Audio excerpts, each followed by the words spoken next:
Centuries ago, a war was fought, and Regoria was destroyed. But in a last-ditch effort, there was one elf who buried a little bit of magic. Guarantee anyone will find it. Let's hope someone does. And now, one young man Pops, what is this? will have to end a war started long before his time. Can't run! Can't! His spell has taken hold. This is the last possible chance this world may have. Echoes of Regoria, now available wherever you listen to your podcasts.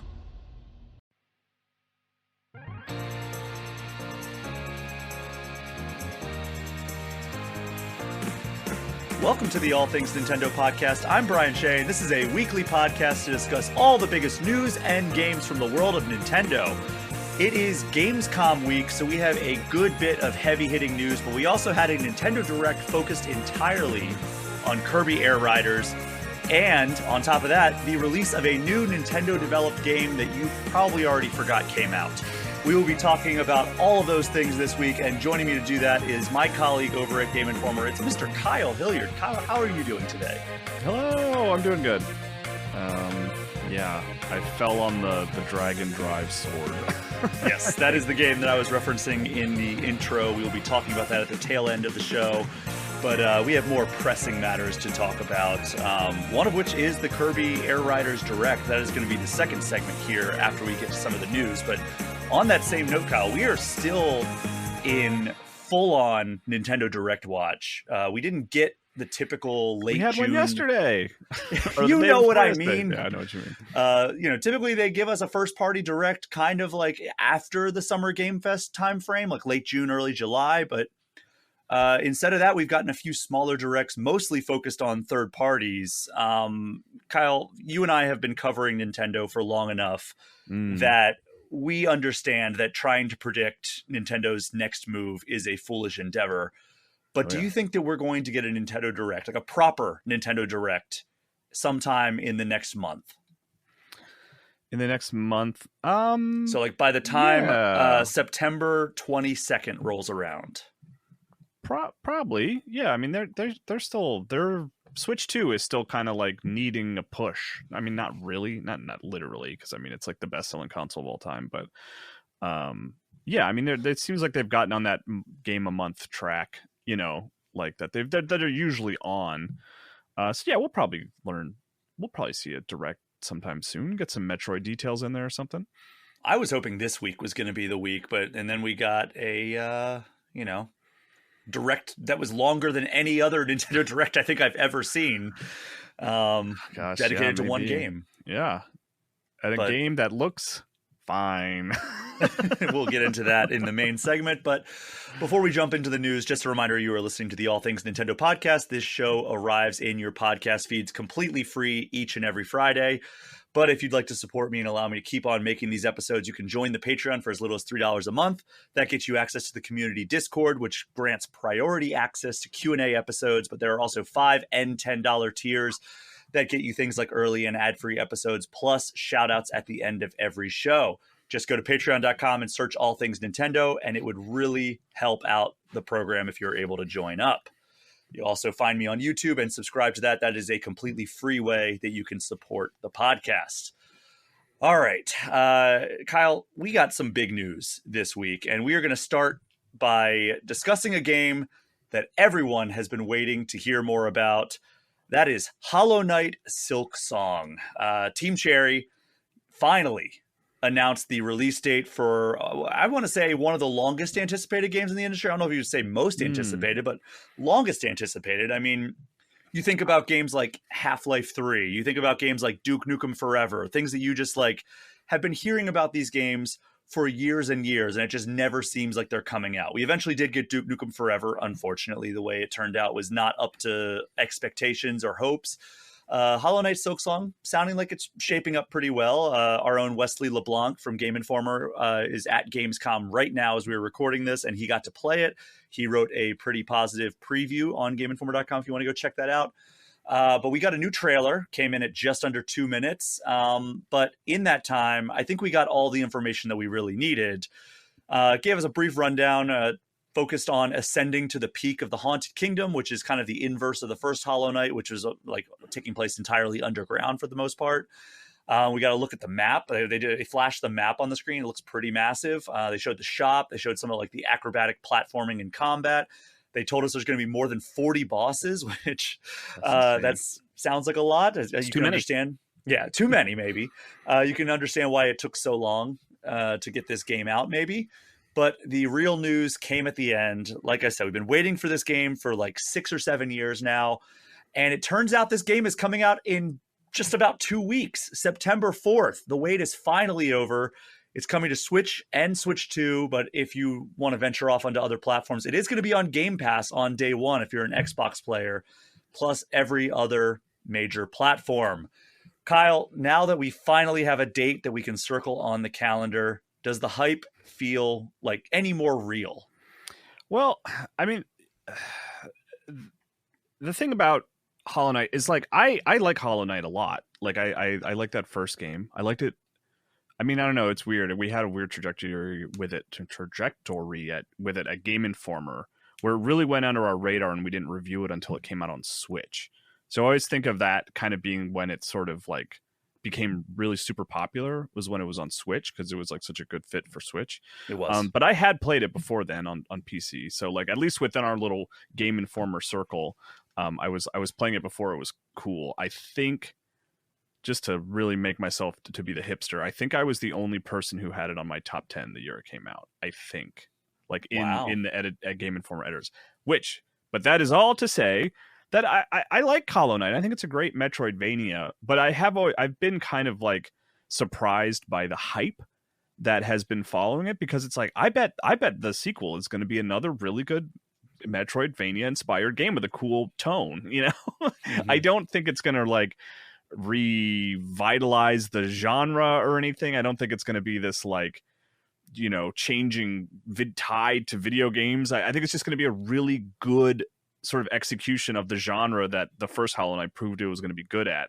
So I've always been kind of like confused by the sort of meme that it has become, of like people, it being the new, like, you know, the other game that you left out in your list of like games that took forever to come out was like Shenmue 3, right? You know, which did eventually come out. Obviously it was like gosh, like 15 years gap or something between 2 and 3.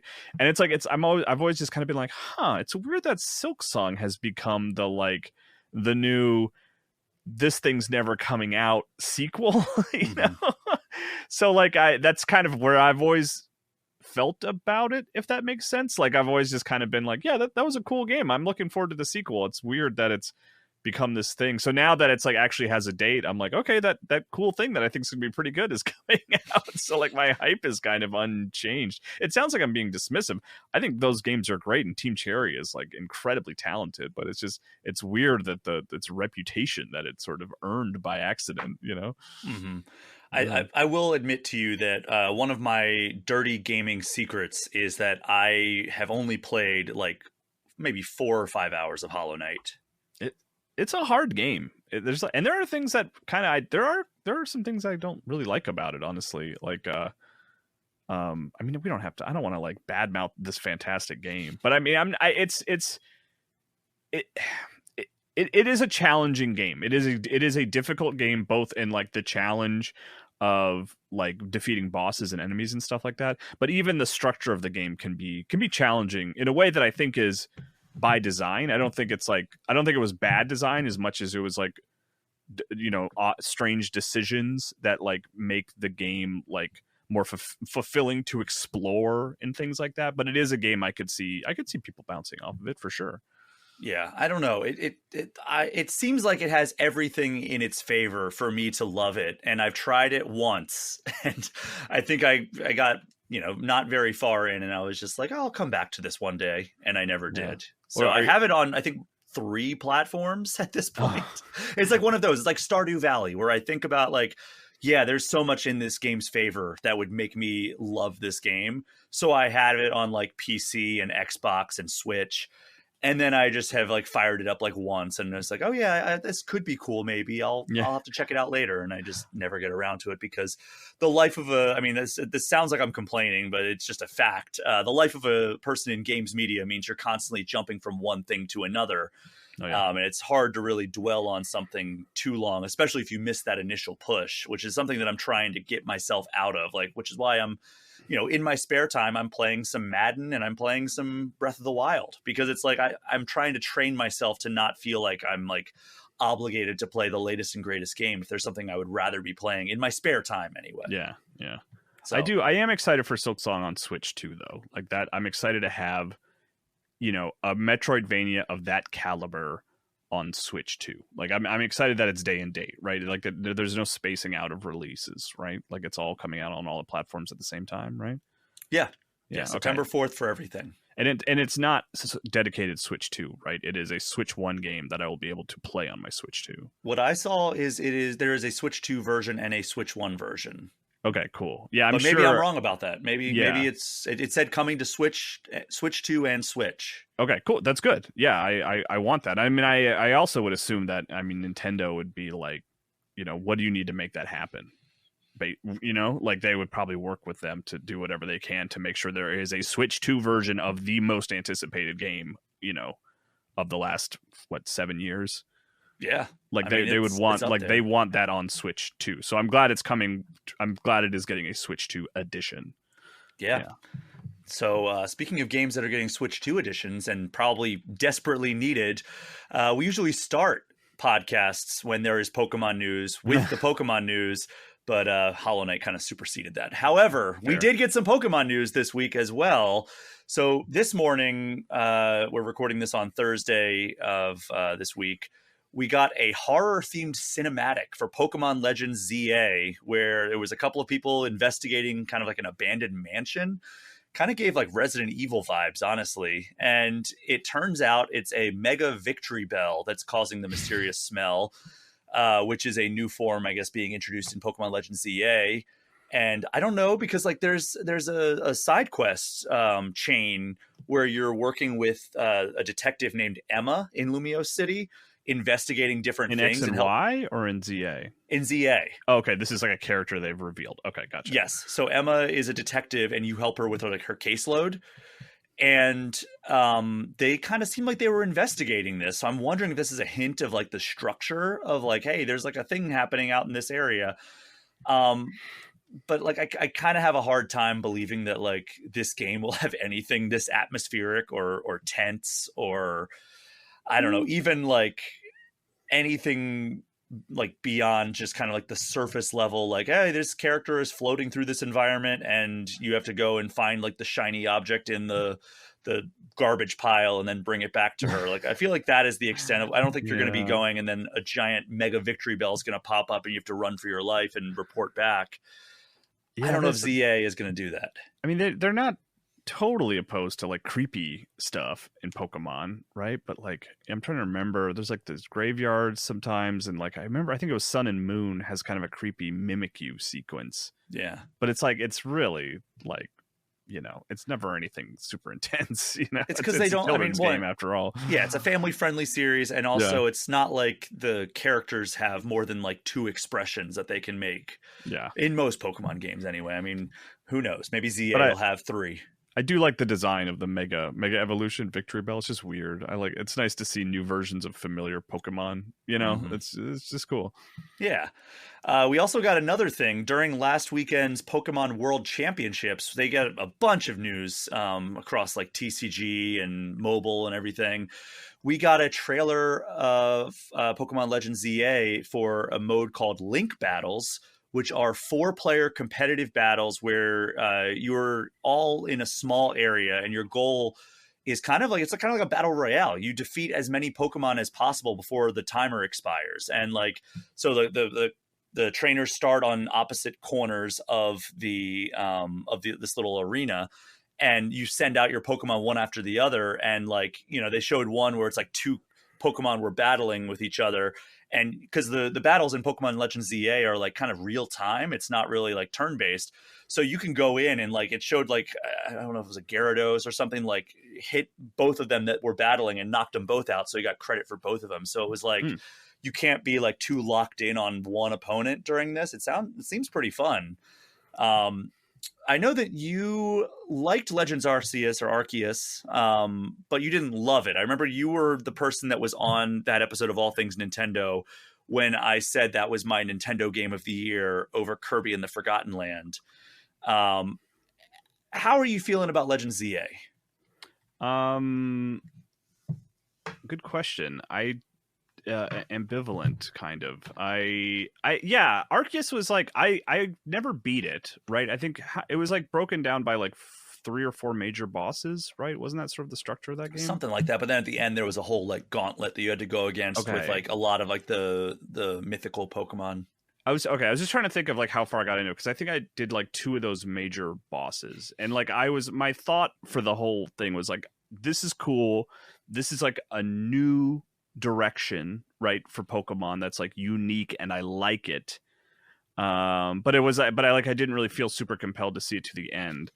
And now for this one, I'm kind of, my reaction has been kind of like, oh yeah, like I'm glad that this exists. I'm glad that we're moving forward with this style of Pokemon game, but I don't know if I feel super compelled to actually play it.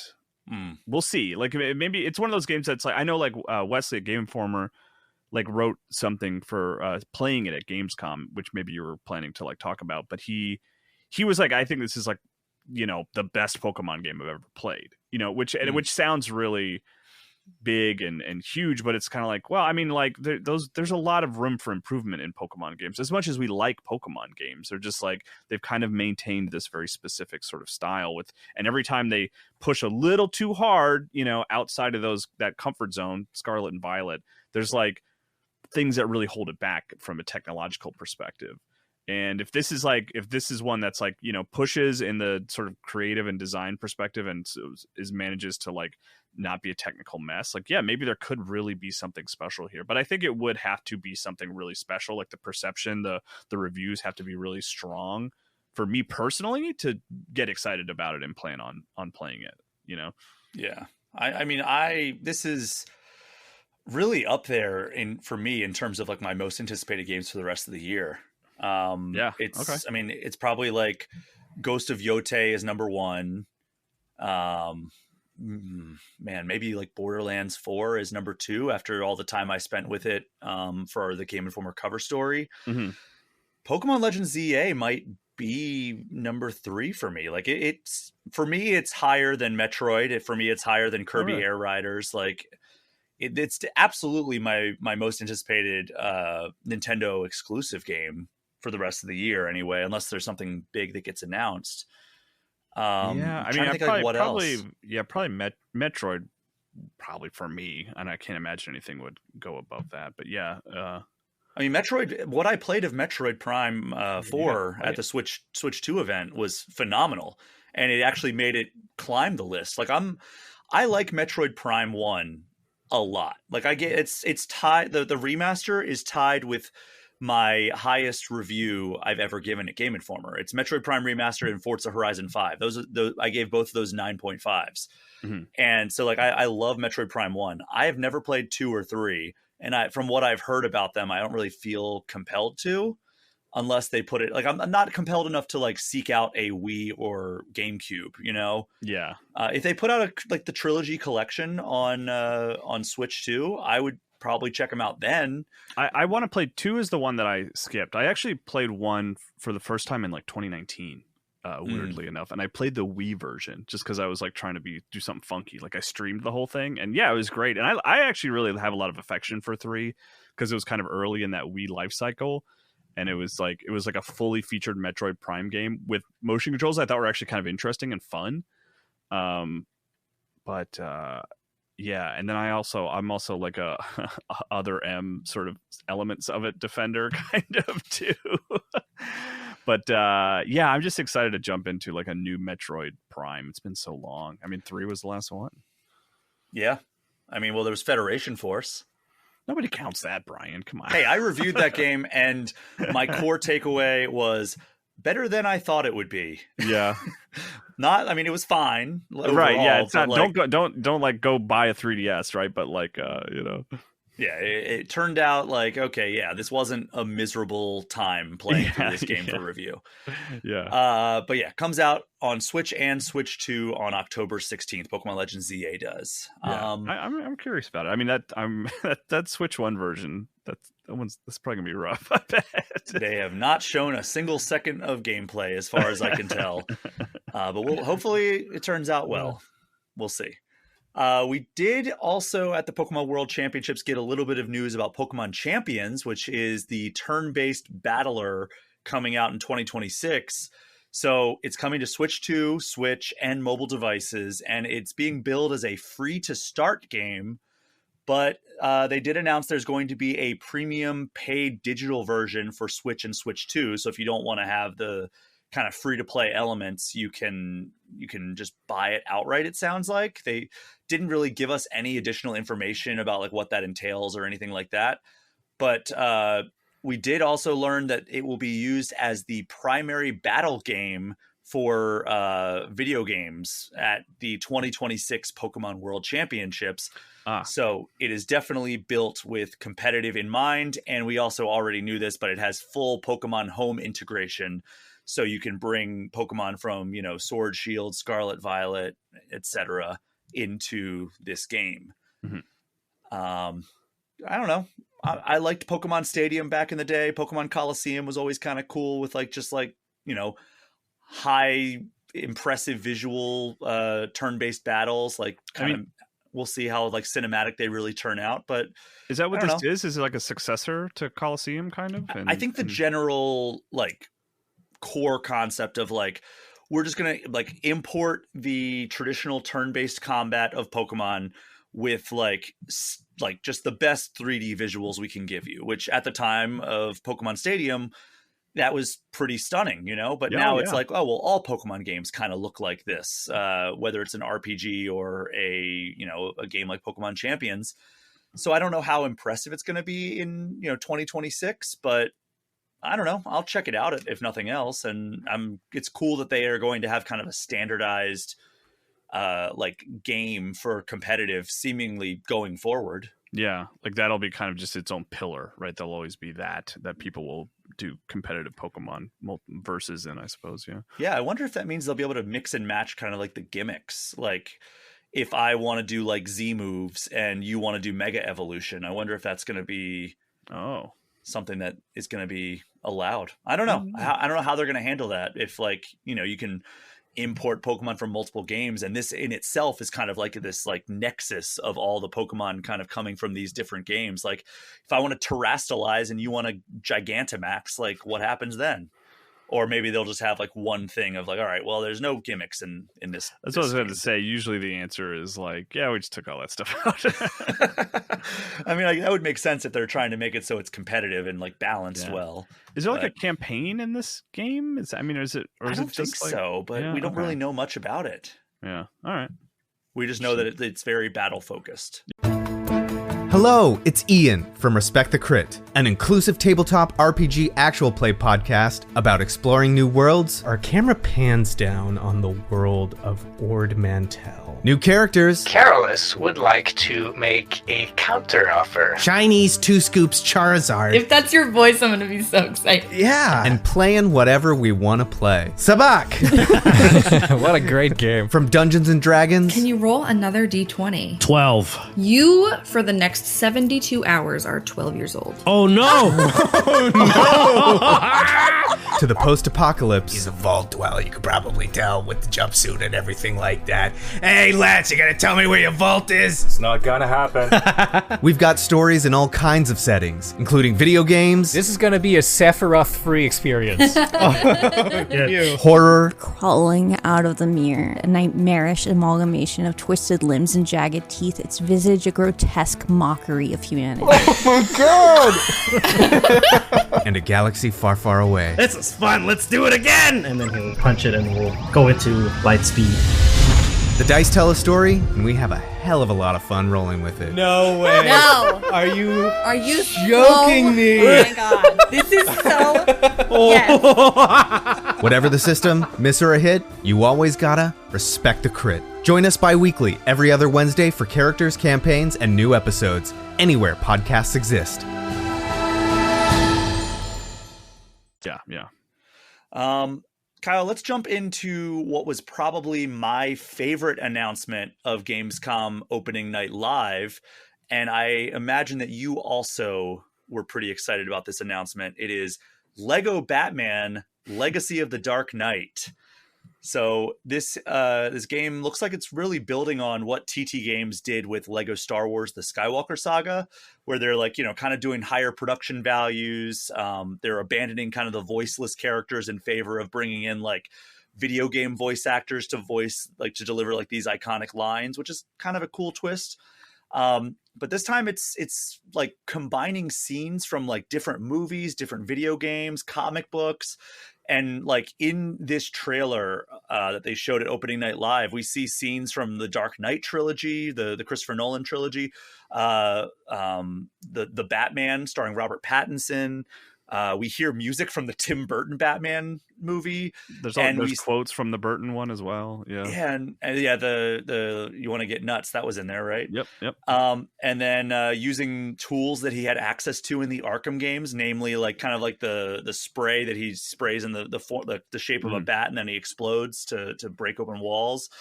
It almost seems like kind of like a greatest hits of Batman, which I'm kind of fully on board. Of like cinematic Batman primarily. At least that was my perception. I mean, there are, like you said, there are other things in there, but it seemed like at least the thrust of that trailer was like the Batman movies, Yeah, well, I mean, the game too. Like, I'm assuming that there's going to be some stuff, like some scenes from the Arkham games. Like they mostly showed like Dark Knight trilogy. Like we saw like the fight with Bane. We saw the Heath Ledger Joker saying, "Why so serious?"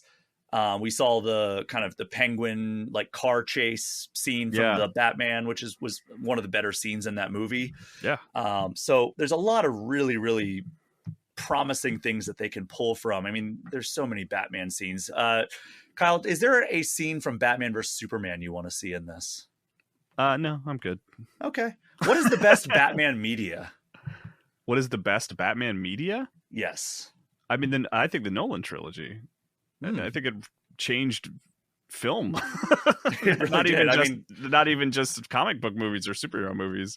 I mean, certainly my favorite. I mean, I also have a soft spot for the animated series. I love Batman the animated series. But, man, that would be a missed opportunity if they didn't pull scenes from that. Yeah. I mean, it's funny. I'm not really a big Lego game guy. Every time I boot up a Lego game, I'll play a little bit. I'm always kind of like, oh yeah, I don't really like these that much. They're just very like, they're too simple for me, I think. Did you try the Skywalker Saga? Yes. And okay, because I bounced off it the same way I have every Lego game I've ever tried. And it's like, that's not me saying like they're bad. Like I think they are like, I think they're fun and silly. And like, I think they like are really like perfect at just giving like you, and like if you're playing co-op, just for sort of simple tasks to do together. But it's like sometimes there's just games where you just kind of like, I kind of refer to it as like, you can just kind of see the matrix of it. Mm-hmm. Like you understand what it's trying to get you to do, to the point where it's like, I can't give myself over to the fiction of it. Animal Crossing is another one that I can't do that with. Like Animal Crossing, I'll be like, I'll try this one. And I'm always like, no, it's just like random stuff. Like I don't want stuff, and that's like what this game's all about. And it's just trying to give me stuff, and I have to carry stuff from one person to another person. Anyway, that's a me Kyle, problem. To recap, games you don't like in this episode alone: the original Hollow Knight. I like Hollow Knight. Pokemon Legends Arceus. That game's fine. What else? Any Lego game. Pretty much, yeah. But that said, like I love Animal Crossing. I'm really coming after Animal Crossing. Man. Yeah, but this is like the reason I preface I really am coming off very negative in this episode. I don't mean to, but like Kirby Air Riders, you said looks just fine. It looks If that game gets an 8 out of 10, that'll be like that's the strong, like that's the best. I think that's the apex of its review score. We'll see. But I was watching this and I love Batman cinema so much. Like I love the Burton movies and I love the Nolan movies and I like that Reeves movie a lot. And I just like that cinematic universe of Batman. And so I was like, man, maybe. And I love the Arkham games as well. Like they're some of my favorite games, like period. Like not even the asterisk of like, oh, they're my favorite Batman games or they're my favorite comic book games. Like the Arkham games are some of my favorite games, period. You know. By the way, like, that the Arkham trilogy is currently on sale. Last I checked on Switch, and apparently Arkham Knight is finally playable if you have a Switch too. I do own that trilogy on Switch, and I remember seeing that, and I think I did download it just to try it. You know, I mean, obviously I've played that game a lot already. I don't really need to replay it. But so I was watching this trailer and I was like, this is fun. This is cool. I like the idea of like referencing all the films and things like that. But I do worry that I will boot it up and I'll be like, oh yeah, it's like this. It's just like another Lego kind of game. I don't know, but maybe this one can make me break through and really appreciate it and understand it. So with the acknowledgement that you don't really care for the Lego games, I'm certain that I know the answer to this, given that I have a pretty good idea of like your taste in entertainment in general. Yeah. Did you like the Lego Batman movie back in 2017? I love that. Yeah. Yeah. Yeah. I love that movie. That's yeah. My wife always jokes that Will Arnett is the best Batman. That's like he her was favorite terrific Batman. In that role. Yeah. But no, I mean, that's because that movie is so like a parody of the history of the legacy of Batman, you know, and and it's also just hilarious and it looks amazing. But I don't want to play it. I want to watch it. Well, if you change your mind and you do want to play it, Lego Batman Legacy of the Dark Knight comes out in 2026. I do want to throw this out there to TT Games. If you really want a layer of authenticity and you're replicating the football scene from The Dark Knight, you got my email. That's right. I am in that scene. Yeah, you're an extra. I'm an extra in the crowd. And if you want to make a Lego version of me standing in the crowd, holla at your boy is what I'm saying. Or just go for it, you know, a beard, black hair. I mean, on a it's good. You're good to go, you know? It would be pretty easy to recreate a generic looking person like me. I'm not saying you're generic. I'm saying minifigs are generic. So just throwing that out there, TT Games. I'm willing to talk. My likeness is available. Yes. Kyle, one of the best games of 2024 was surprise announced as coming to Switch 2. And that is Indiana Jones and the Great Circle. They announced that it was getting a DLC story pack later this year on other platforms. But to end the trailer, they revealed that it's coming to Switch 2 in 2026. Did you play this game? Yeah, Brian, and I liked it. It's a game liked. Yeah, notorious curmudgeon Kyle Hilliard. I know, in this episode at least. I'm like a real Harrison Ford, if you really think about it. But no, yeah, Indiana Jones is great. I look forward to the worst version of it existing on the Switch. Hey, Switch 2, it remains to be seen how much worse, okay? How much worse? I would argue that a lot of the games that have come out on Switch 2 and PlayStation 5 and Xbox Series X have been pretty good on Switch 2. Like Sonic X Shadow Generations is a pretty visually intense game. As long as you set it on performance mode, it is a very good version of that game. Right. Just saying. In defense of my boy, the Switch 2. I love the Switch 2, man. I've been very happy with it. But like, yeah, I mean, I think with the third party direct recently that showed a bunch of Star Wars Outlaws gameplay and Chronos gameplay, I was like, oh yeah, we're still Switch 2 is not ever going to be, and it's just not going to be a PlayStation 5, which like I shouldn't have put that expectation on it. But then there is stuff like I played Tony Hawk on Switch 2 and I thought it was great. Like I thought that like, you know, so there's a tier of game that like will be great, but for Indiana Jones, which is a very visually impressive game, like I do wonder how it will fare on Switch 2. We'll have to see. I would imagine they're going to do the same thing a lot of developers are doing on like kind of those in between platforms and like giving you the option of like performance or resolution, which I would always say performance. And I know you're on that team as well. Yeah, absolutely. But like in that case, I would bet like, maybe Harrison Ford's likeness looks a little bit, less dead on as it does on like an Xbox Series X. But it already looks fantastic. So if it takes a slight downgrade at the expense of being portable and being able to run on a Switch 2, like I'm happy with that, honestly. Yeah, I mean that's that. So far, it has been like, you lose. It does not look as good, but it runs as well. Where Switch 1 was, it doesn't look as good and it doesn't run as well. So if we could get one of those, then we're doing pretty good. I will say, maybe for this one, this is a rare chance for me to go on the other side of that fence and go for resolution instead of frame rate. Because if you think about movies are usually 24 frames per second, right? All of them except for like, a couple of the halftime walk and that recent Will Smith movie and the Hobbit movies. It's like you can count the ones that aren't 24 on like one hand. So I wonder if like maybe that could be because like it's supposed to feel like you're playing through an Indiana Jones movie. Yeah, so like it's it might feel better. It might feel more cinematic almost. Yeah. So I'm wondering if like they could be like, hey, we've got a Switch 2 exclusive feature. You can play it at 24 frames per second, and look how beautiful Harrison Ford's young face looks. That would be incredible. That would be such a good spin. Yeah, right. Oh, that's funny. All right. Well, Marcus Stewart at Game Informer gave it a 9 out of 10, and he is far from an outlier on that. That was one of the more well-liked games of 2024. So excited that is coming to Switch 2. Yeah. A game that is also coming to Switch 2, but not quite yet. The Rogue Prince of Persia, which is developed by the team behind Dead Cells. It came out this week, which I did not realize was happening on PlayStation. That one snuck up on me for sure. Yeah. So it came out on PlayStation, Xbox, and PC. And it's on Game Pass as well. But none of that matters to us on this show. What does matter to us is that Ubisoft announced that it's coming to Switch 2 actually later this year. I said next year, but it's later this year. Oh, cool.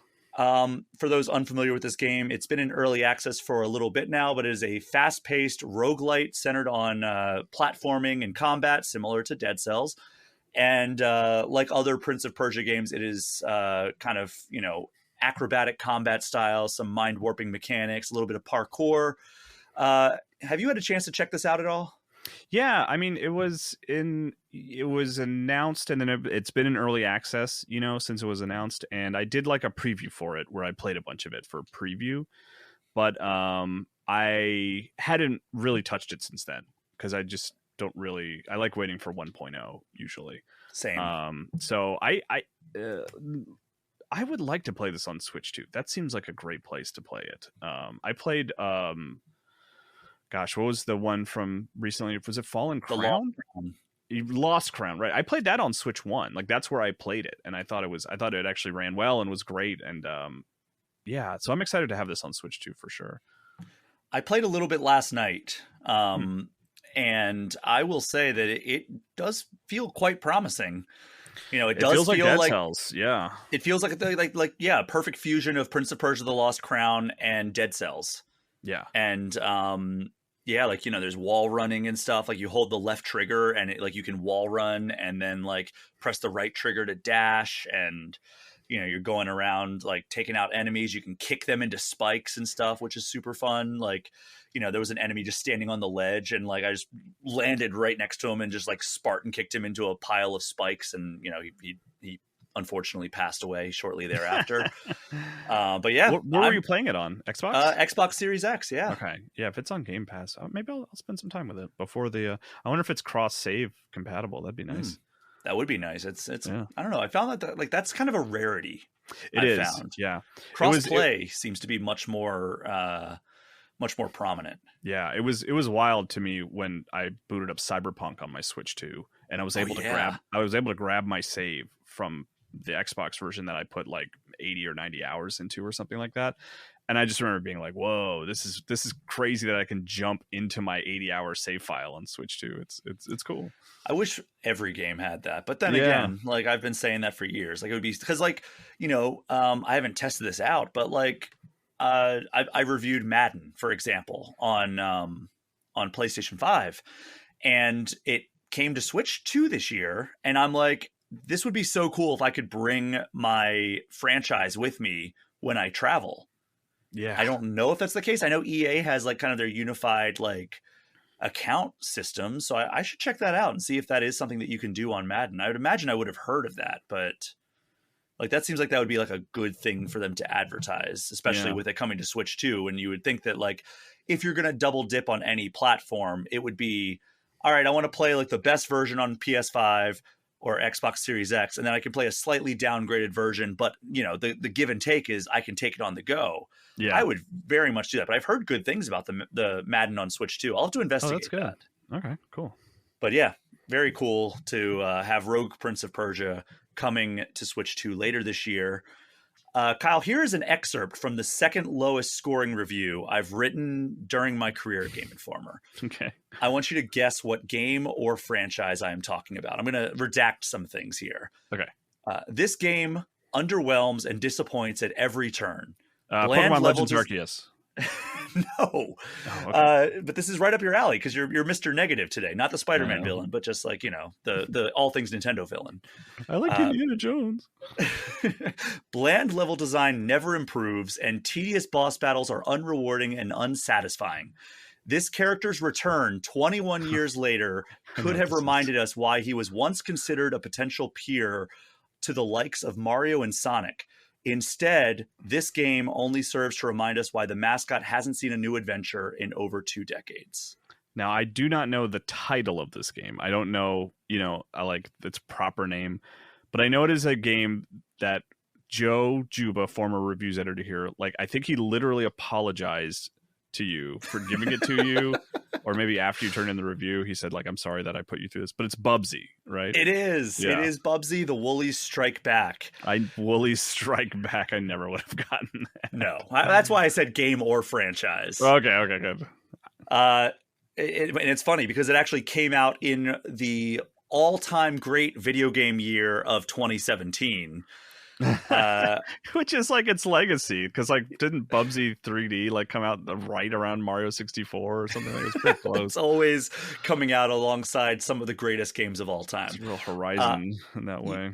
You might be asking me, why am I bringing that up? Well, Atari and developer Fabraz has announced a new Bubsy game called Bubsy 4D, and it is a 3D platformer instead of the 2D platformer that Woolies Strike Back was.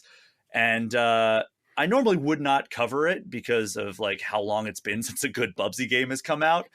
But the developer's last game is called Demon Turf, and it has a very positive rating on Steam and a 76 on Metacritic.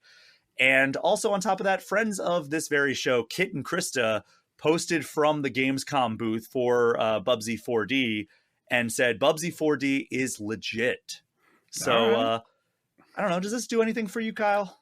No, I like the title. I think the title is funny. And I think it could be good. By the way, I was looking up to see when, so Mario 64 is September 29th, 1996.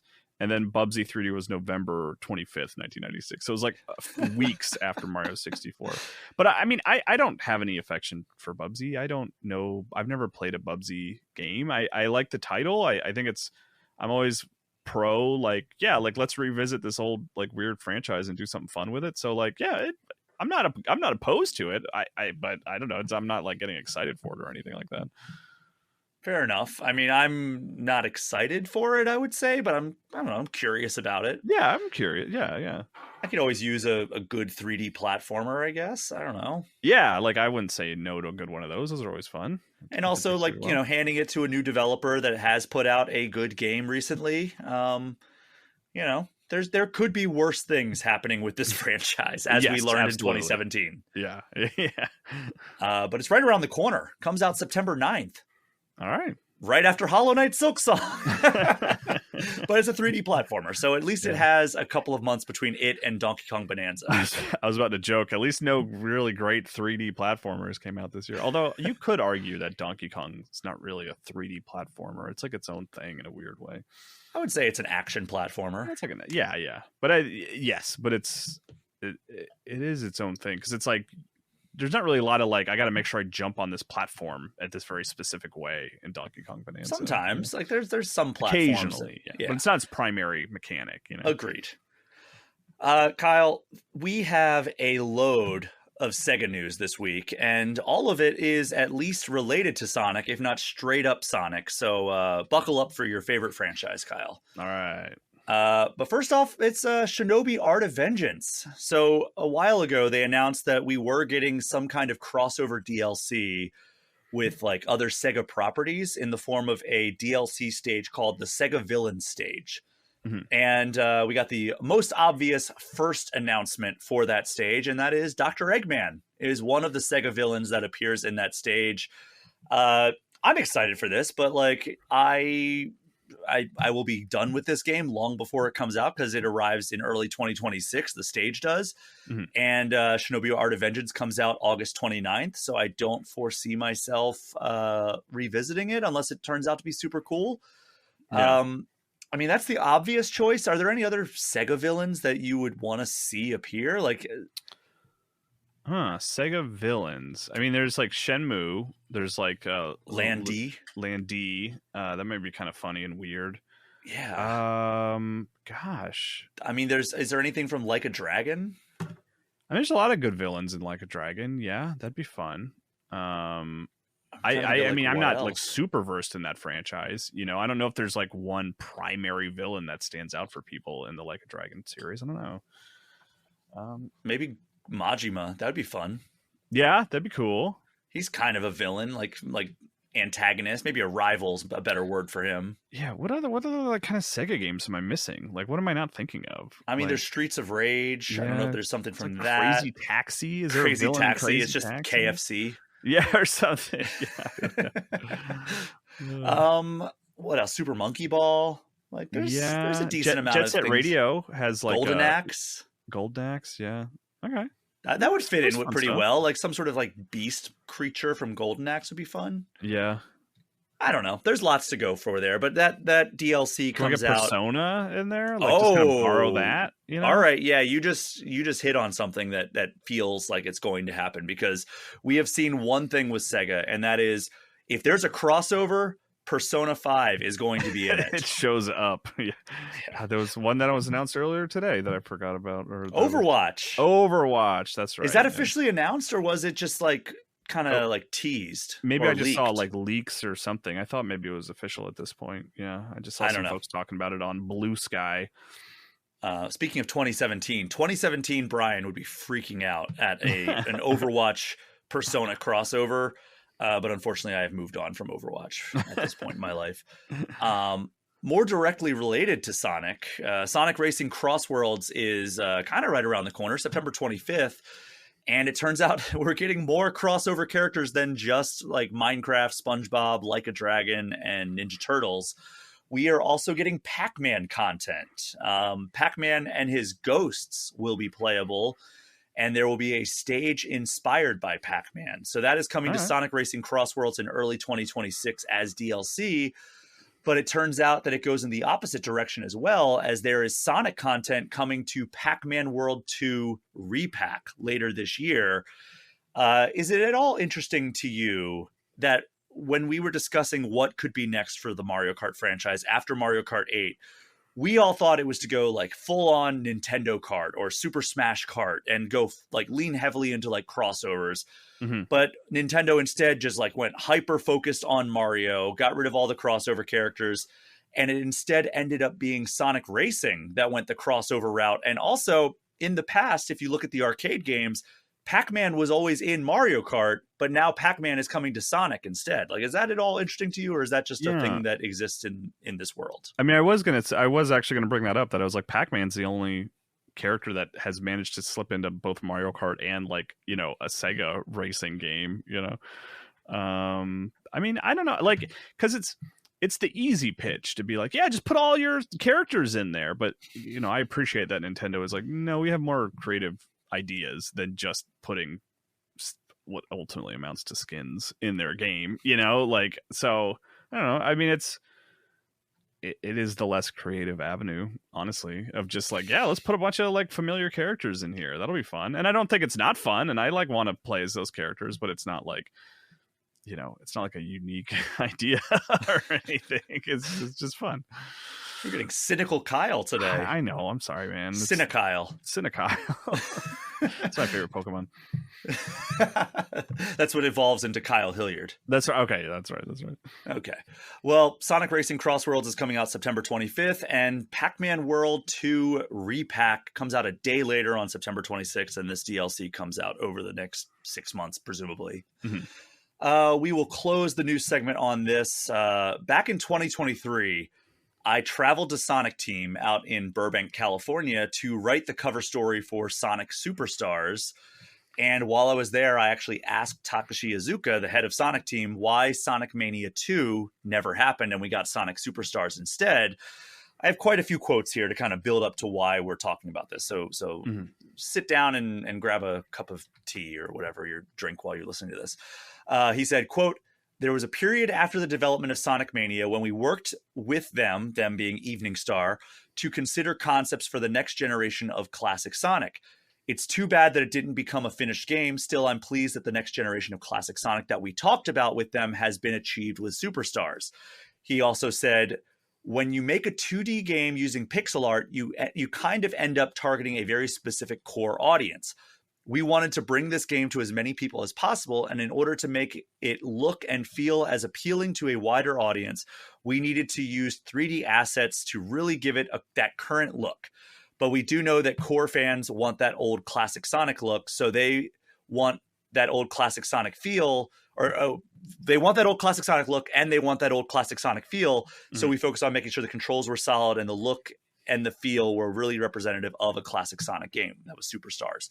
And then I also caught up with Christian Whitehead, who was the director of Sonic Mania and is the head of Evening Star, for his perspective. And he said, quote, "When we started Evening Star, it was always our goal to move beyond 2D pixel art and into 3D games and develop an all-new original IP. Evening Star did work with Sega to explore possible directions classic Sonic could go after the success of Sonic Mania. Sonic Mania 2 was never in development, though, because we actually agreed early on that we should try to make something fresh, like hand-drawn 2D or 2.5D. At the same time, Evening Star was developing our new Star engine, so we also ended up making a cool Sonic prototype that played with depth in 2.5D and some other gameplay ideas." And then the last quote that I'm going to share is again from Takashi Iizuka, who said, "A lot of the things that we talked about with Christian, let's make it a visually rich game that's not based in pixels. Let's not do the Mania thing of reusing stuff. Let's make something brand new with all new levels. That's where the start of concepting happened after Mania, but everything came to a stop." So you may be asking, why is he sharing all of these quotes? Yeah.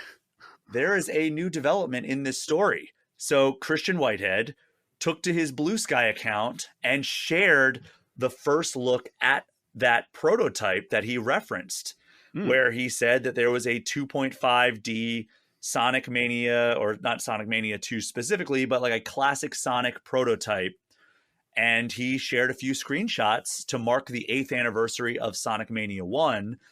And the visuals are actually quite different from Sonic Mania. And they're more of like the 2.5D than pixel art, but the models do kind of look like they have evolved versions of the Sonic Mania sprites. They have a little bit, I'm looking at it now, they have like a little bit of depth, Yeah, exactly. Yeah. So, but it still is very identifiable as like that classic Sonic look. Did you ever get around to playing Mania or Superstars? No, I mean, I think I dabbled with both. I think I played maybe the first level of both of them. But no, yeah, I was not grabbed by those in any significant ways. This looks cool, though. I kind of like the look of this. This kind of has like I don't know what you would call it. It's like if visuals if visuals changed, but like game design ideas hadn't ever changed after the Super Nintendo era, is almost kind of what it looks like or something. It's kind of cool. Yeah, if instead of like going to like the 3D gameplay in N64, we got like just like, you know, in the polygonal graphical stylings of that, we got like smoother and smoother sprites. This is what it almost looks like. Yeah. I get what you're saying. I like it. It's cool. But yeah, that was just something interesting that I wanted to call out before we wrapped up this news segment. I also like the style quite a bit. And I would play a game that looks like that. It's not too dissimilar from what we got with Sonic Superstars, but I would say that Superstars has a bit more of kind of like a generic look to it, I would say, whereas this has a little bit more of a visual identity. Yeah, I agree. Yeah. But that's all the news that we're going to cover outside of that direct. But we are going to take our first break of this episode. And when we get back, we will be talking all about the news that we got for Kirby Air Riders. We will be right back.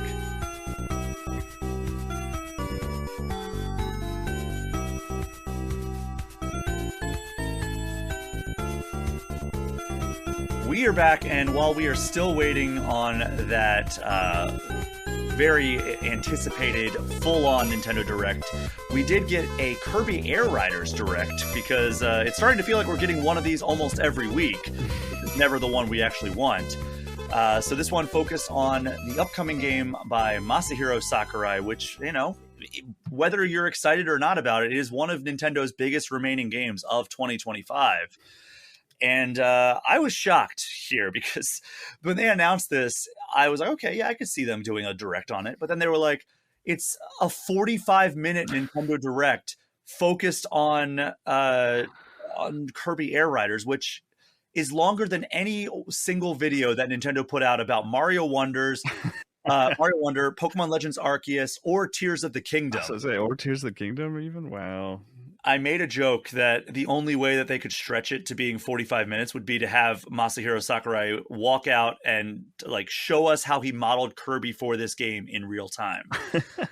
Well, but he's just a circle, so it's like you make a 3D circle, fill it pink. You know, I'm not a that might not even fill in the 45 minutes. But it actually was quite dense. We're not going to cover everything because a lot of Masahiro Sakurai, as if you've watched the Smash Brothers reveal stuff or watched his video series on development, which is fascinating, he is extremely detail oriented and more so than what we need to cover on this podcast. But Kyle, did you ever play the original Kirby Air Rider? I didn't. No, I never played that one.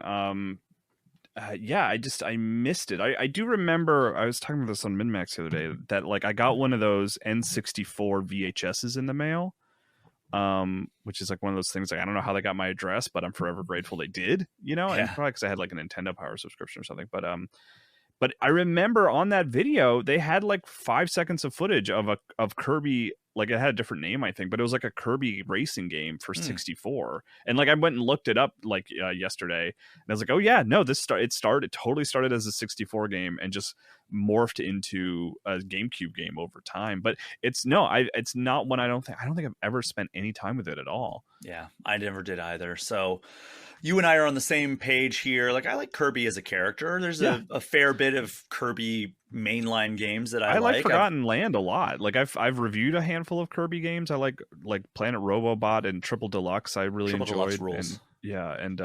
Forgotten Land. It's easily my favorite Kirby game. But I like Kirby and Smash Brothers. Like I think he's one of the more fun characters to play. Yeah, I learned how to play Smash Brothers with Kirby on N64 because he was the one that had he's the best beginner character, you know.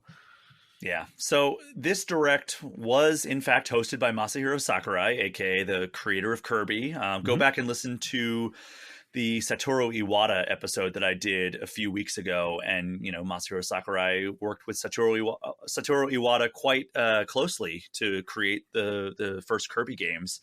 But Sakurai is also responsible for Super Smash Brothers, and he explained that he wanted to make a Kirby Air Riders game because Nintendo's Shinya Takahashi and HAL Laboratories' Satoshi Mitsuhara actually asked him. They approached him and asked him to make a new Kirby Air Riders game. Yeah. And but Sakurai said like, but despite this, Nintendo and HAL don't really have that much involvement in it aside from like Nintendo publishing it. And it's being co-developed between his development company, Sora Limited, and Bandai Namco, which is the same team that worked on Super Smash Brothers for Wii U and 3DS. And it's safe to assume that this is basically the Smash Brothers team fully, like even beyond just Sakurai, who's Mr. Smash Brothers, his middle name, but like the people who helped make that game, I think, are working on Air Riders, you know? Yeah, it certainly seems that way. It's also a rare opportunity for them to tell us ahead of time who is working on a Nintendo game at this point. I know. They seem shocked that we want to know. I know. It's so weird. And I did talk to them about that at the Donkey Kong Bonanza thing after they revealed to us that it was the Mario Odyssey team. I was like, hey, if you would have told us this from the jump, I think that would have made us so much more excited, even though like we're all very much anticipating Donkey Kong Bonanza, like, but knowing for sure that it is the Mario Odyssey team, I think that would have like made the excitement even more. Yeah. But we got some of the riders that you'll be able to choose from, which is new for this game. Like apparently you could only choose between Kirby, King Dedede, and Meta Knight in the original, with most of it being Kirby. But in this game, you're going to have Kirby, King Dedede, Meta Knight, Banana Waddle Dee, Chef Kawasaki, Cappy, Magalore, Gooey, Waddle Doo, Knuckle Joe, Susie, and Starman, which that just sounded like nonsense to anybody who's not familiar with the Kirby franchise. I mean, even it sounded like nonsense to me as someone who's like sort of tangentially, you know, like I've played a handful of them, but it's not like it's not like those characters say their names in those games or anything, you know. So these characters ride on machines which float above the ground and move forward automatically. So you don't need to like push any buttons to accelerate. You're not supposed to hold forward because that actually you can control the pitch of the machine. All you need to do instead is just move the stick left or right and press the brake button to brake, and then you can hold it down as you go around corners to, you know, charge up and boost forward. So you can drift around corners, and then each machine also has its own attributes and behaviors. And the machines can also glide off of ramps. And like I said, you control the pitch as you are jumping off of these ramps. And if you land perfectly, when you land, you will get a speed boost.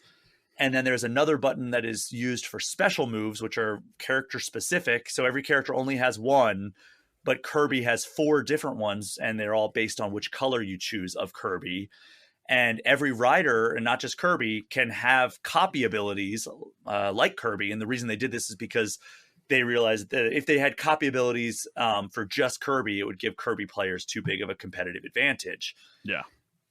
So Sakurai also showed off several courses, which I will say, they all look extremely impressive. Like there was one where it was on the beach and he's like riding between the water has been parted seemingly like you know, just kind of like a valley and the water on either side. Mm-hmm. And it looked very, very impressive. And then he also detailed matchmaking that lets you go from like one race to the next pretty much instantaneously, which is always a good thing. Nintendo does not have the best track record when it comes to, you know, player-friendly online stuff. Yeah. Near the middle of the presentation, we got a glimpse of Skya, which is a big open area thing that is used for a mode called City Trial. And it is set on a floating island, and it might sound like Mario Kart World because it has various biomes within it, but it's not nearly as big as Mario Kart World. And the bulk of the racing is actually done in dedicated courses. But instead, this seems kind of like this like versatile playground that houses different modes. So basically in City Trial, you start off like with just like kind of like a base machine, right? It's just like a star that has like no special attributes whatsoever. And then there's a 5-minute timer, and you go around and your goal is to upgrade your machine by finding others in the map, and you keep swapping them out. And some of them you do it through, you know, finding them out in the world. You can jump off and dismount them and jump onto a new one. You can jump from one machine to another. Or you can even steal an opponent's machine, because it's actually, you know, 16 players are out in this City Trial map. And there are also power-ups you can get. You can attack other opponents. And while you're in City Trial, there are actually events that pop up, and you can go and join them in real time. So there's Short Race, which is kind of like a race within like a sanctioned off area of the city. And then there's a battle mode called Dust Up Derby.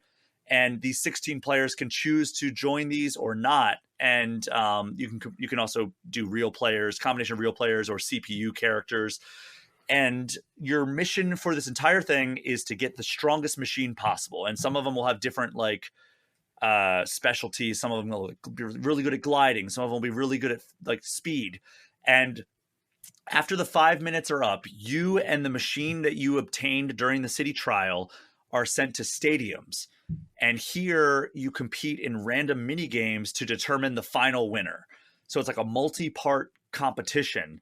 And Sakurai showed off all these kind of mini games. So there was Kirby Melee, which looks kind of like another battle mode. Mm-hmm. Air Glider, where you try to fly as far as you can off of a ramp. Drag Race, where basically like you're on like a long straightaway. I just did the Nintendo Direct motion with my hands. Long straightaway, and there's like boost pads and like stuff like that. And you try to just go in as fast as you can on a straight line. There's Target Flight, where you launch off a ramp and try to glide into score panels to get the highest point total. Dust Up Derby, which was in City Trial, comes back as another battle mode. And then there's Skydive, where you glide downward and try to like go through score rings on your way to the ground. And the final one they showed was Gourmet Race, where you're racing through a level and you're trying to collect food as you go. And those like kind of power you up. So basically it like, you know, during City Trial, you try to get these like specialized machines, and then it's kind of luck of the draw of which one you actually compete in. So you're trying to just get like a well-rounded machine, and then also like anticipate which like, I guess, category of like mini game you're going to compete in the stadium. So I kind of like that aspect. That seems like the area I'm going to be spending the most amount of time in, especially if there's matchmaking. I don't know if there is, but it says like there's up to 16 players. So I'd assume there's going to be some sort of matchmaking in there. I mean, I liked, you know, because there was basically a version of this mode in the 3DS Smash Brothers game, which I enjoyed. I thought that was fun. So, yeah. And I mean, hey, maybe he learned some lessons from that, and we're going to get a more refined version of that. Yeah. We also got a release date coming out November 20th. So that is their big November release. Pokemon is October. Do they have a game for September? Metroid, obviously. I mean, they have not said anything about Metroid, really. They're just going to get on that bandwagon. Do you think we get a surprise announcement of a game in September? They like to do like the every month we get something train. I don't know. Maybe something small, but like, you know, Wind Waker HD. And then would that leave Metroid for December? I hope so. I would like Metroid this year. It does seem like like rumors do seem to be circulating of it kind of being closer, like getting pushed to next year. But yeah, we'll see. What is your hype level for Kirby Air Riders? You touched on it a little bit before, but is this a game you're going to want to check out when it hits? I'll want to check it out. Yeah. But it's like mostly the game could have been called. They could have shown me literally nothing about it and called it Sakurai's next game, and I would have had the same level of excitement of like, I just want to know what he's doing, you know? Like I'm not like, I like Mario Kart fine. That's like about the apex of like my racing fandom. So like, I'm not really looking for like another racing game, but I mean, I don't know. It looks cool. It looks interesting. But it just doesn't, there are often presentations like this from Nintendo in particular where, you know, Bonanza was one, and like Tears of the Kingdom was another, where you go into it and you're like, oh, I'm looking forward to seeing what this is about. And you walk out of it like, I want to play that now. Like, why do I have to wait any amount of time at all for this? This one, I was kind of like, yeah, you showed me a lot, and I definitely understand what the game is now. And yeah, I want to put my hands on it, but it's not like it didn't shoot up my most anticipated list or anything like that, you know? Sure. I'm looking forward to it. Again, I think I'm maybe slightly higher than you on this. And I think a lot of that, I'm not going to say some of it, a lot of it is because Sakurai is the one behind it. And like, you know, I can't remember the last time he put out like a bad game. Like I know Kid Icarus gets a lot of crap, but I think it's a lot of love too, though. It does. I think the design of that game was terrific. It's just like the control scheme on the 3DS. Like if they put that out on Switch 2, like maybe that's the September game. If they put that on Switch 2, I think that it would do extraordinarily well. And I think people would be like, when they said the thing was 45 minutes long, I was like, well, maybe they're going to announce Kid Icarus halfway through or something. Yeah. By the way, like, can we just take a second to, I mean, and this is not breaking news at all, but man, Sakurai is just like maybe the most charming, like, game developer out there today. He's very pleasant. Yeah. He seems like he works really hard, and he's almost apologetic in that he's working too hard or something. Yeah. And like, it feels like he's in on the jokes. He has like a very like good sense of humor about everything. And like, he's very like blunt with you, right? Like, he's not like, we are excited, please look forward to. It's like, no, like, yeah, these guys came to me, said like, we want to do another Kirby Air Rider game. They're not involved with this. We're doing all the hard work, basically, is what he said. He's like, are you sure you want this? Don't you? Isn't this just another Mario Kart? It just he even made that joke. Yeah, he's like, funny. You might be saying like, isn't this just like Mario Kart? Well, actually, it's different in this way. And he's like, well, now that I think of it, it is a lot like Mario Kart. Yeah. The best-selling game of all time. God forbid you try to chase that. Yeah. So I don't know. I really like Sakurai a lot as a person, and I think he's an incredible game developer, so it's really hard not to be charmed by him. But with that aside, do you find it at all strange that two of Nintendo's biggest Switch 2 games in the year that it is launching are racing games? No. I mean, yes, but no, because you just look at how many copies of Mario Kart 8 they sold. And it's like, why isn't Donkey Kong a racing game? So no, it's not surprising. It's just like a genre that just appeals to almost everybody on a basic level. It's very easy to understand. Even if you don't like games, the idea of like going fast and controlling a vehicle of some kind in a virtual setting is like, well, I'm interested in doing that at least. Especially when you have like iconic mascots like Mario and Kirby on the box art. That doesn't hurt either. And then we'll also have Sonic next month. So lots of and there's Garfield Kart 2. Let's not forget about that. Lots of kart racing in 2025. I'm like wavering back and forth between like, is 2025 the year of the ninja, where we have Shinobi, 2 Ninja Gaiden games, Ghost of Yotei, and Assassin's Creed Shadows, or is it the year of the kart racer for all those games that I mentioned already? Yeah. Lots of trends in 2025. But Kyle, we're going to take our final break of this episode, and when we return, we will be talking about Nintendo's latest release, Dragon Drive. We will be right back after this short break.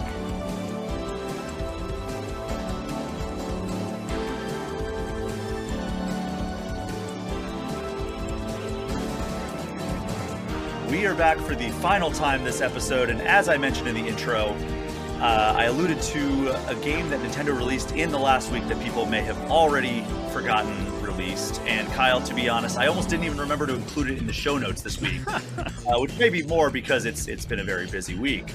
But thankfully, we have you here to talk all about a game you reviewed for Game Informer, and that is Dragon Drive. That's right. A wheelchair basketball game that was announced during the Switch 2 reveal back in April.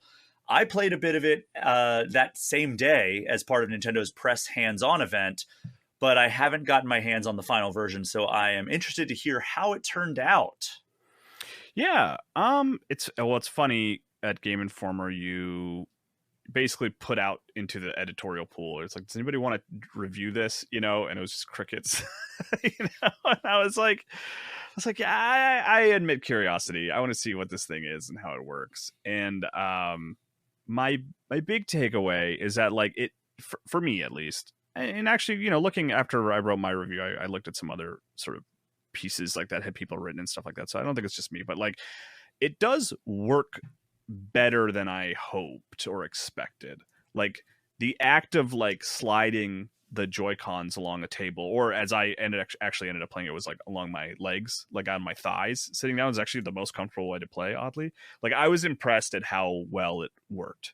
Like, it felt pretty good. Like, you can do quick turns, and you can pull the brake, and like different things like that, and like you get this sort of like the physical action of moving does feel like it's translating to what you're seeing on the TV, which is cool, and that's like hard to do, and that's like impressive. But with that said, it was like when you sort of take that into playing basketball, I wasn't super enthralled by it. I didn't really want to continue to play. It was exhausting to play, actually, a number of matches in a row. Like literally, like my arms would hurt, my thumbs would hurt because I couldn't figure out a great way to like grip the Joy-Cons and also be able to pull the triggers, because you don't need to use the control sticks, so that's not that important. But like I actually like the Joy-Cons. I know a lot of people complain about them because they're very small, but I don't really have a problem with that. I like holding the Joy-Cons and playing games. I don't find it too problematic. And the Switch 2 ones are so much better than the Switch 1 ones. Yeah, but like, that like playing drag and drive for like a long period of time, like my arms and thumbs were hurting, which is not any, you never want that feeling from playing a video game, And then outside of just the main basketball game, which is solid. Before we jump into that, let's talk about how this works. So you already talked about the wheelchair element of it, where it's like on the table or on your legs. You move your hands forward, both in mouse mode, both Joy-Cons in mouse mode, and as you do that, your character rolls forward, and you can go really fast. You can do one at a time, so like you can turn that way. I think you can do one forward and one backward to really turn fast. And then when you want to shoot, or if you want to call for the ball, all you do is lift your hands up, and the motion controls kick in. Yeah. And like you can wave your hands back and forth. You can, and then if you have the ball, you roll forward, and then you just lift your hands up, and you do like a basketball shooting motion. Yeah, and that's how the game plays out. There's like quarter pipes all around, so you can like jump up and like do tricks. One of the funniest things that happened to me in my demo session was I went full speed directly underneath the basket and just launched straight into the rim from below. And my guy just like just crumpled to the ground. Yeah. And you can actually, if you get the angle right, you can dunk it that way, because you can just like do that, that up the ramp and just kind of hold your hand out and like and do a dunk, which is satisfying. But continue. I'm sorry. I just wanted to lay the foundation for how the game plays for somebody who may not be familiar. It is, yeah. I kind of take for granted that people might be familiar with what it is, so that's for sure. Like it's unique, it's different, and that's going to be its legacy. Is like, oh, that was like a really unexpected way to play a game, and it worked okay. But like, there's just not much else to the game ultimately. Like, you can play basketball, and then like the way it works is you're kind of like in a big lobby area, but like between games and stuff like that, which is cool. And you can actually see live games being played like on the courts in front of you, which is kind of a neat thing. But yeah, like you can kind of like, as you're waiting for new basketball games to start, you can kind of see all that it has on offer, like just in like one or two of those waiting periods, because they have like mini games where you're kind of like, threading between cones, or maybe you do like a little race, or like you do tricks off a half pipe, like, which is like tricks in quotes, because really what you're just trying to do is just hit markers by like, going off the ramps and stuff like that. And so like, it was kind of like, it's a game that's like, actually the controls, as unique as they are, they work pretty well, but like playing basketball is like, fine. And I just didn't really, there's not a lot of incentive to play. There's not really a lot to unlock or anything like that. And then all the stuff you can do outside of it is like, just kind of like, there's not much to it, and it's forgettable. Like you spend maybe even less than a couple hours with this game, and you kind of see everything it has to offer. So yeah, I mean, it's gonna be like, one of the reasons I wanted to play it is because it's gonna be one of those weird, like Nintendo launch games that's like, it's in a couple years we're going to look back on it and be like, whoa, yeah, that was like a weird thing that they put right out there at the beginning of the Switch 2's launch, so I wanted to be able to be among the few who was able to say that they played it. The few. Wow, that's a backhanded compliment. It is, yeah. I mean, hey, but like, let's follow up in a couple of years, and we'll get a bunch of people in a room, and we'll have everyone who's played Drag and Drive raise their hand, and we'll see if anyone besides me raises their hand. Yeah, well, the thing I like about it, and again, I've not played the final version, so I don't know if the controls were better than when I played it at the Switch 2 like reveal event. Well, the thing that I didn't like about it was that, like, outside of like the lack of content and everything, like I don't know if you had this problem, but like I was having a hard problem consistently getting it to register every time, especially when I got really moving fast, like trying to go like super fast. Like I felt like it wasn't like fully like picking up on like all of like the intricacies of like, yeah, I'm moving both of these. Now I'm only moving the right arm. And, you know, like, did you have any problems with that? Actually, no, truly. And like, okay. I don't know if it's because is this based on having played it recently or at the event? No, at the April event. At the event. Okay. And I mean, like, I can't imagine the game would have changed drastically between then and now. Like, they could have calibrated it. Like that's always the last thing that they do in any game, really, is like polish. Yeah. And like, but like truly, like I really didn't have a lot of trouble with it not registering, like to an impressive degree. Like the shortcomings that I had were just like getting tired, or like it's just like it's just awkward to control often, you know. But it's like I didn't find myself like fighting with the controls, if that makes sense. Like if you think of like early Wii games where like just like sometimes things just like straight up just didn't work. And that was like they just had to account for that in the design of the game, you know, which is funny. Like I didn't have too much trouble with this, and like I was playing primarily the best way I found to play was sitting on my couch and using my thighs. I was wearing blue jeans, and that seemed to be like the way that worked the best. Surprisingly, I started by setting up like a little folding table in front of me and played it that way. But yeah, my thighs ended up being like the more comfortable way to play, which was very sensual. Unexpected. Yeah, right. The thing I like about it is that this is a thing that you can't really accomplish on any other platform. Like, yes, every PC, every desktop PC anyway, has a mouse, but very few, I would say, have two mice, you know, like, so the Switch 2 in having like two controllers that you can turn into mouse mode with, you know, compatible games at any moment, that really makes it so this is something that is like distinct to the Switch 2. And that's the thing that I think is most attractive to me. Yeah.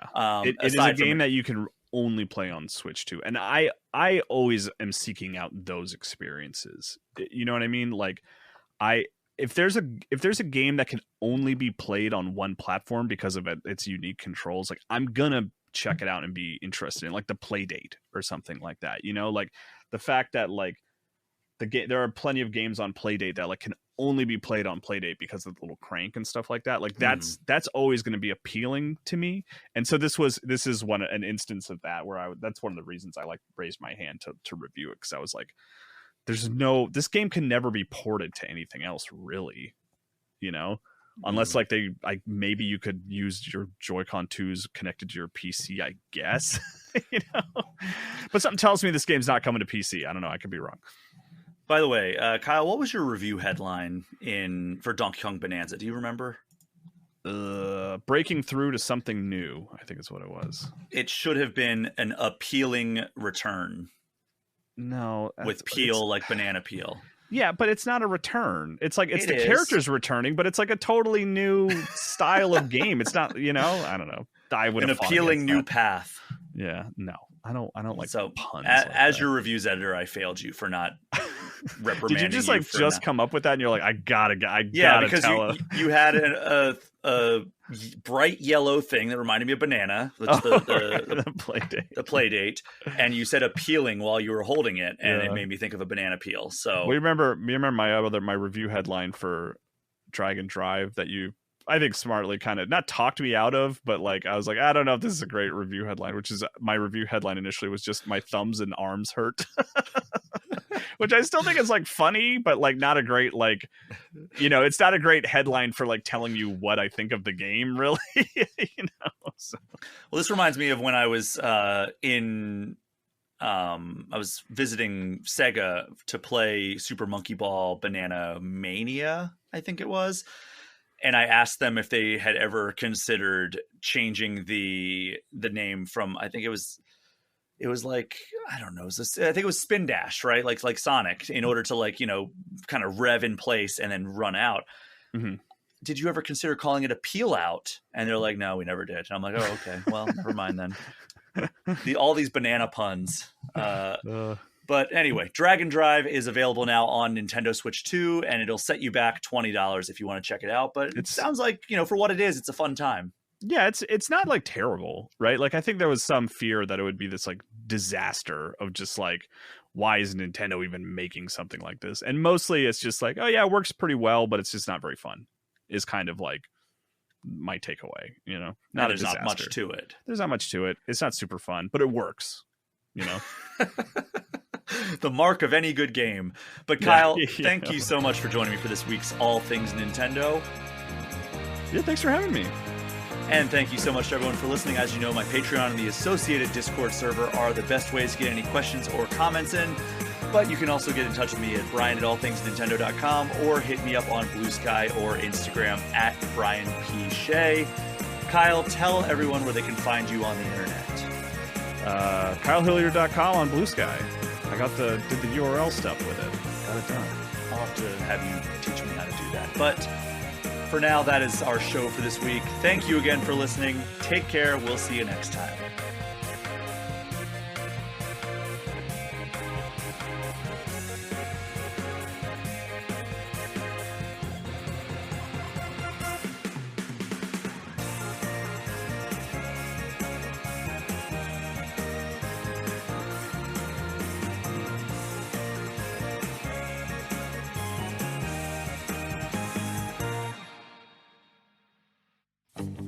Before we wrap up this episode of All Things Nintendo, I just want to give a special shout out to the $10 patrons of the show.